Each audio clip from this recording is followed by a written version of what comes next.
Blue. Are we live? Oh, okay. So is this, you can talk. No one recognizes you. The guy holding the camera is Smooth Manny. He's Colombian. I am. So he's a big Sofia Vergara fan. She is. Meaning he buys a lot of Ninja coffee appliances. Hey, show him Johnny Boy. This guy is afraid. Was it Tim from HR was saying, like, I was going to bust your balls, but I know you're tired. And what happens when I'm tired if someone busts my balls? Because it goes from, like, funny to just the quickest path to a soul-cutting insult that I can think of, where it just becomes mean. You just end it. Yeah, I just end it with, like, well, yeah, I hear, like, oh, yeah, that's why your mom got lupus. You know, and then afterwards I'm like, I feel bad, but I'm too tired to apologize. All right, so Ask Me Anything. Tonight we have Jim Norton on the show and Half Asian lawyer Bill Richmond. We'll be talking about Elizabeth Warren, top 5 campaign lies. We have some probably the biggest intro we've done at least in a couple of years. A lot of work, so that's why folks are tired, but we're gonna rally and put together a kick-ass show. What questions do we have, Manny? Someone is saying hello from San Francisco. Someone says nice tits. Nice tits. That's not nice at all. I mean, that's a very nice way to insult somebody. Someone's asking if the video is going to go up today. What video? Do you mean the show? The live stream? Yeah, the live stream is live at 8. It's going to be live at 8, like we always do on Thursday. And then next week we have a full week of shows, super videos. So we're back. We're back with a vengeance. And back. We were working. We're just, we had so much stuff to do behind the scenes. It's kind of weird bridging that gap between podcast and more like late night, because shows on television have seasons. And we don't really have that luxury of taking 2 months off, but you always have stuff. You need to upgrade equipment, you need to fix the offices and the studio and licensing and all that stuff. So yeah, we've been working behind the scenes, but we're back live. Are you storming the beaches of YouTube? Who tipped them off? Oh, they probably saw the picture. Oh, you saw the picture. Very clever. I thought that our new sponsor, ExpressVPN, had already screwed up. And you had our data. We do have actually they are a new sponsor, ExpressVPN. And you want to know why I'm so happy? Is because unlike competing VPNs, they didn't have a security breach and lie about it. So that's a good start. Someone's asking if you would do a Change My Mind in Portland. Are you from Portland? In which case, no, I'll never be there. If you're not, keep your eyes peeled. Eventually. Have you had any of this candy ginger? You want any candy ginger? It's pretty good. What is it? It's just candied ginger. Everyone's sick of it, but there's not really like a lot of sugar. Okay? This is really good. If anyone knows what this is, Aurora Natural. It's just ginger with a little bit of sugar, but everyone in the office is sick. Someone is asking your thoughts on releasing an album with all the parodies that you've done. Oh, we've thought about that. That's a good example of something that we need to work on behind the scenes, because it does require kind of all the songs that we've done, by the way, which are completely under the realm of fair use. They're parodies. We've always been hit with copyright strikes. And it is bullcrap, but the fact is the YouTube system now just makes it so we don't get any revenue for our whole show because we did a fair use parody, which we created from the ground up. So my Half Asian lawyer, Bill Richmond, is actually looking into that right now to see what we need to do. We could just release it, but you never know if big tech companies want to take the risk. It is legal. It is fair use. But just like with YouTube, right? It can be a single-party consent state, and then someone says, I don't like the way I looked in that video, and they complain, and YouTube takes it down. So, yeah, we can do that. We're all ready to do it. We just have to cross our T's and dot our I's legally. And what we may just do, actually, is if you're not a member of Mug Club, we've talked about this before, is just making it available for download to Mug Clubbers behind the paywall. I don't know. There's some kind of a legal loop. I don't want to speak out of turn. Shut up! Someone's asking if you ride motorcycles. I bought, you know this, I bought him noise-canceling headphones for Christmas, and all the time I hear him playing My Little Pony and shit.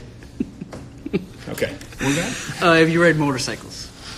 Yeah, well, I have my motorcycle license. I used to ride motorcycles quite a bit before the knee surgery, and then where I live now, I wouldn't want to ride a motorcycle. It's all freeway. And when you go south, they have those little knobs, to delineate the lanes. You remember, you were like, this is kind of weird. And if it gets wet, it's not safe. So I like motorcycles in the sense that backcountry road, it's a hobby. And that's one thing. It's not a transportation vehicle. It's a luxury vehicle. So maybe this summer I'll get back into it, but I just don't really have a lot of time, and it's not practical to ride them. But I do love them. I had a great motorcycle. My first motorcycle was a Honda Cub, which was indestructible. And then I realized how unsafe it was to be in something with only, I think it was like 75 cc's. For those who don't remember, the Honda Cub had no clutch, and you just boom, punch the gear. And then I got a Yamaha Maxim 650, which could really haul for a 650cc motorcycle. I think it was an 82. So yeah, I'm a fan. I'd like to get back into it. Who is the favorite guest that you've had on your show? Ever? They didn't specify. They just said your favorite. Man, it's tough when you go. You're like, wow, we've had people who were current presidential candidates and like A-list stars. Like Gary Sinise, and the current UFC like heavyweight and welterweight champ. We've had like Georges St. Pierre and Daniel Cormier, and then we've had some unbelievable comedians. But I will say this: one that really sticks out was Carly Fiorina, and let me tell you why. Because we had been writing, for those who don't know, at lotto'scrowder.com is a website, and I don't really write there a whole bunch anymore. It's kind of like Breitbart. Courtney does most of it, and we write articles there. There are more articles there than most websites. So if you don't read it, I highly recommend it. And that's not me writing it. Courtney's as good of a writer as there is. But we used to write quite a bit. This is when I would write these articles about Carly Fiorina. I had seen her speak one time, and she was so impressive that I started following her. And I watched her just destroy Katie Couric. And then I watched her get on The View and destroy people of The View. And I watched her in some early primary debates. And I said, okay, this person is one to watch. And we coined the term, the Republican spider monkey. And she really liked it. She saw that we wrote about it. It was kind of tongue-in-cheek. And so she came on the show. Well, here's the thing. We were telling everyone Carly Fiorina is going to surge. And she was on the show on a Thursday night. Okay?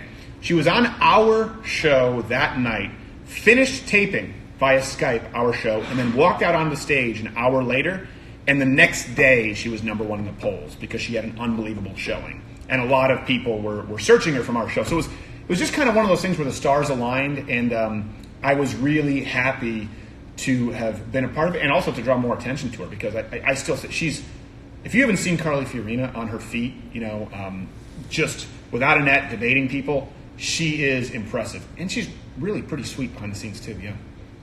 What do you think about Virginia? I assume they mean, like, what's happening in Virginia. They mean the rally? Well, I guess, can we tell them now? We can tell them. We were going to be going to that when initially it was just going to be a rally, a pro-gun rally. And actually, I wasn't going to be, but Skylar Turton was going to be going there to do a reverse change my mind. And then once it was declared a national, was it a national emergency, a state emergency from the governor, we actually just had this conversation where we opted not to go because it's one thing, obviously myself, I go out there, I've been, batted around a little bit, but it's not worth the risk to my team. And especially the more we go out and do these change my minds, they get hostile with people who work with me, and we don't have the budget for everyone to have their own security. So like Smooth Manny here, he's a good looking guy. He's not huge. So, it just takes one knuckle-dragging mouth breather to take a swat at him while he's operating a camera, and, it's good night, sweet prince. Someone's requesting your Trump impression off the cuff. Okay, listen, excuse me. I don't do impressions just off the cuff, okay? Because I need to get, excuse me, wardrobe and makeup, and I don't wear a lot of makeup. Some people think I don't wear a lot of makeup. This is all Trump. That's it. I don't want to do too much because it dilutes the character. That's another thing. We have a whole team of people here who do unbelievable jobs with wardrobe and makeup. But I'm always excited when we come back after a break, getting, because I've been writing and working by myself, and kind of everyone's been, updating their own stuff. But now we come back together as a team, and you go, oh my gosh, it's amazing the talent that we have here, and it's always fun coming back together.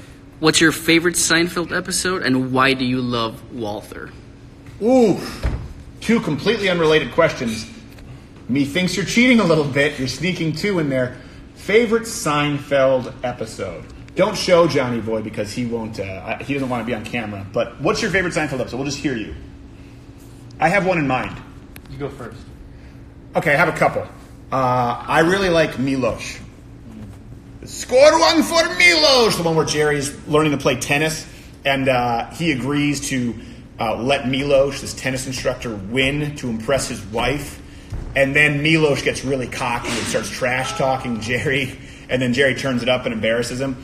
I like that one a lot, and I think the reason I like it is because it just shows how some people can beg for grace, get it, and then all of a sudden be ungrateful and it's removed. What else? I'm trying to think of which one's your favorite? Mr. Bookman. Which one? The library book. Oh, the library. Instant coffee? It's just crystals. I don't care, but when you come to the New York Public Library, you put on a pair of shoes, buddy. That guy? Yeah. That one's pretty good, too. The New York Public Library with the overdue books. So that one, why do I like Walther? Well, Why do you love? Why do I love Walther? Yeah, it wasn't like love. All right, fine. We'll use that. Here's the thing. The beauty with the sponsors that we have on the show is we work with them directly, so they don't need us to oversell them. You know what I mean? Like they'll send kind of some points as far as what the viewer should know, but they very rarely say you have to say A, B, C, and X, Y, Z. Now here's what happened with Walther. Everyone knows this. I'm a revolver guy, typically. I've always preferred revolvers. I've always shot revolvers better. And a big reason for that was because I had only fired Glocks. Now, Glocks are perfectly good firearms. So this is something you won't hear a lot of people say about their sponsors. Glocks are great firearms. Smith & Wessons are great firearms. The new revolvers aren't great, though. FN are good firearms. It's kind of like BMW, Mercedes, or Lexus at a certain point. But I had never fired a semi-automatic that out of the box was so easy to shoot. The way I would describe a Walther, like a Walther PPQ, or even their PPS, which is their single stack, it's like an iPhone of firearms. It's point and click, so it just fits like a glove. If you go and read the reviews, you cannot find a bad review on the Walther PPQ or PPS. As a matter of fact, almost all of the reviews unanimously are saying, "I'm amazed this isn't more popular," and that's just because they don't really have that big of a marketing push as the other companies. So that's not to crap on other firearm companies. There are plenty of great firearm companies out there. HK, I should have said too.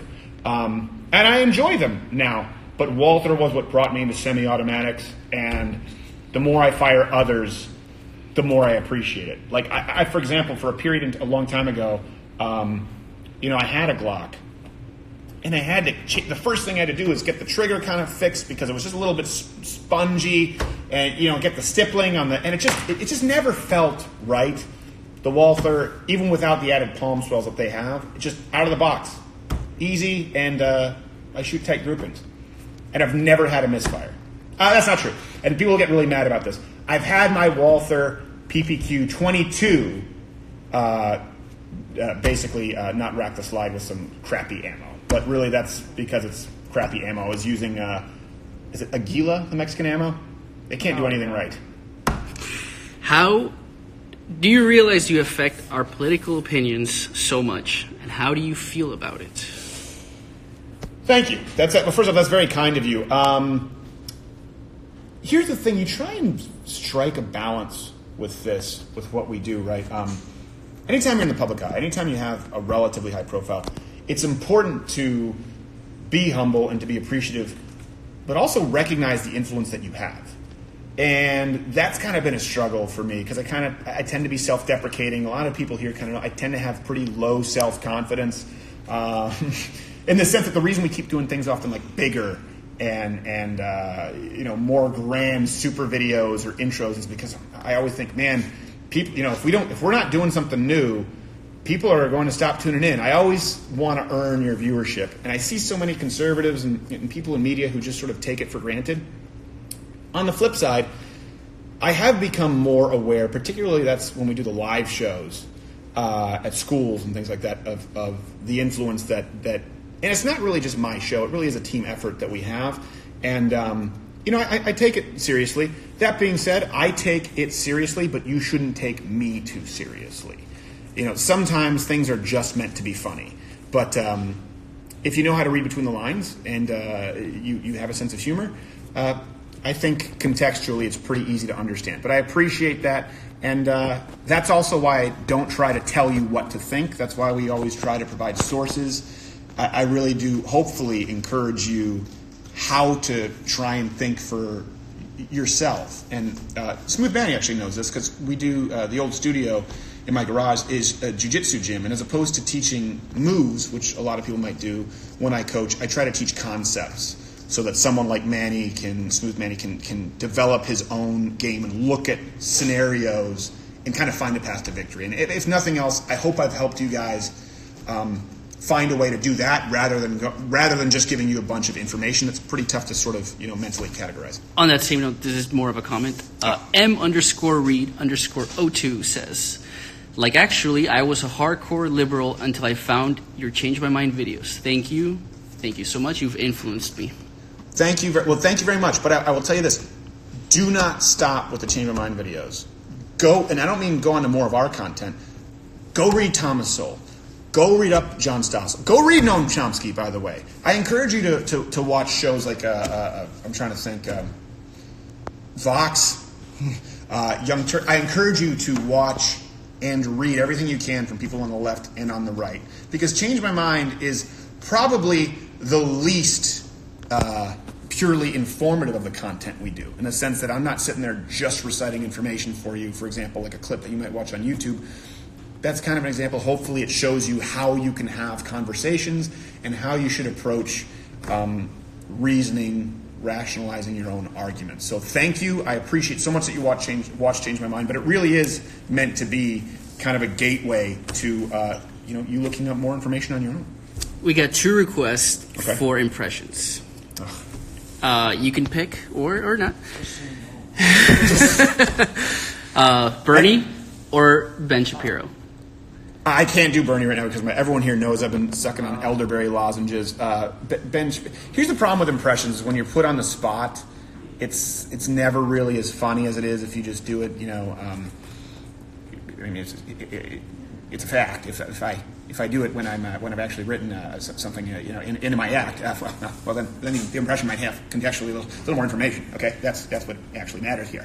But I don't want to go into a full bore impression. What? First.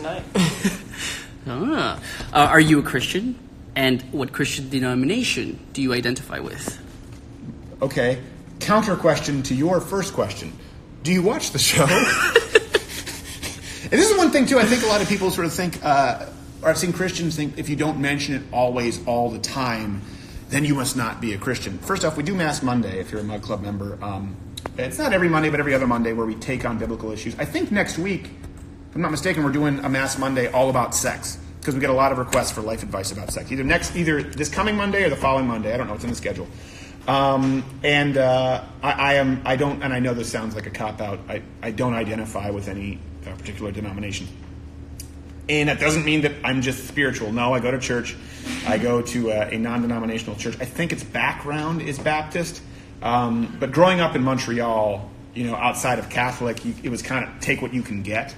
And even if you were Catholic, because it's the influence of sort of the more European oppressive Catholic Church as opposed to sort of the resurgence of the evangelical Catholics that you see in the United States, most of them were empty. They were beautiful cathedrals no one went into. So you would just say Protestant, but when I went to youth group as a kid, we went to a place called Westview Bible Church. I don't know what that was. I have no idea what that was. And then I went to a Pentecostal church, and then I went to a Baptist church, and then I've gone to, since moving, 2 non-denominational Christian churches, which I guess you would just see as evangelical. So you've answered this before, but someone's asking, how do you find reliable sources? And I think what they're getting to is how do you know what's true? Okay, I'll do this, and I'll do two more questions. There is no hard and fast rule aside from assume that no source is 100% reliable. Meaning, if you say, CNN is reliable, on some day, we don't know when they'll create, and obviously CNN is, I'm kind of being facetious, they're notoriously unreliable. But if you say Fox News is reliable, on any given day, they can put something up that is not accurate or is unreliable. Same thing, whether it's our program. I don't think we've really had any doozies that were wrong. I think there's somewhere I go back and I'm like, oh man, contextually, we should have included this quote from that article. And that's why we always try and include the link and the source so you can go read the whole article for yourself. But I would say start off with the hard and fast rule, and the only hard and fast rule, that you can never assume one given source is reliable. So what do? If you read something that piques your interest or you find you have a really emotive response, verify. So verify it, find it from another source, and it's typically best to find it from a source whose viewpoint would be antithetical to your first source. In other words, if you find it on Fox News and you're not sure if it's reliable, go to MSNBC. If you find it on Daily Caller and you're not sure if it's, or even if you think it's reliable, go to HuffPo. So this is something that I always tell people, your news feed should be as close to 50% left and right as possible. That way, if nothing else, it helps you find what is reliable or reputable. And if, let's say that's not something you run into a whole lot, that you're generally finding they're all kind of covering the same stories, you can at least see the different spin on the same kind of story. And I think that's pretty important. Do you want to do a serious question to end it, or do you want to do a funny thing? And then... I'll let you pick them. 2 final questions. All right, so we will end on a seriouser one. Who are you rooting for? Seriouser. Seriouser. All right, who are you rooting for? I'd say it's because English isn't his first language, but it's all the cocaine. Colombian gold. Nose candy. Yeah. McGregor or Cowboy Cerrone? Well, we'll be talking with Jim Norton about that tonight. And, we have Chael Sonnen on the show next week, but I did just get on a Skype with him. Are we releasing that on social? Saturday. Okay, we're releasing it on Saturday. So I did get on a Skype call with Chael, and we both had differing opinions on that. So I don't want to spoil it for you, but I have some this is one that, to me, is pretty much a layup for one of them. So tune in for that. I am definitely going to be watching. Full disclosure, there are some people in both Cowboy Cerrone's camp who I've had contact with or have friendly relationships with, and in Conor McGregor's camp who I have friendly relationships with. So I may be biased, but Conor. It's one of those things. You'll see this will go up more in depth. Here's the thing, okay, and then we'll end with another question. And I know some people are shutting off because I'm talking about MMA.